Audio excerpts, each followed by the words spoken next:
Det er bedre at lave nogle rutiner, du kan holde, end nogen, der er fucking ekstreme. Det der med at stå op klokken 5, bare for at stå op klokken 5, eller stå op klokken 3, bare for at stå op klokken 3, og så arbejde, og så til hjem senere, eller hvad fanden nu engang kan være. Prøv, det er fuldstændig lige meget. Alt det der, det er fuldstændig lige meget, hvis du igennem din dag ikke får lavet noget. Jeg har prøvet det hele. Jeg har prøvet at stå op klokken 4 i 6 måneder, eller næsten et år. Gå ned og arbejde, og så bare være fuldstændig ødelagt klokken 15, fordi jeg har siddet på arbejde så lang tid.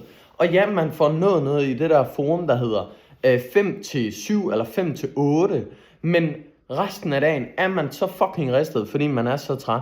Så jeg vil sige, det er fint, der er alle de her ekstremer, men det vigtigste er, at du får lavet en rutine, som du kan holde, og hvor du faktisk får lavet noget igennem hele dagen, så du får at du faktisk får noget ud af den tid, du bruger, for det er fuldstændig lige meget, hvor lang tid man sidder på sit arbejde, eller hvor lang tid man sidder og læser, eller hvad fanden det nu engang kan være, hvis man ikke får lavet noget.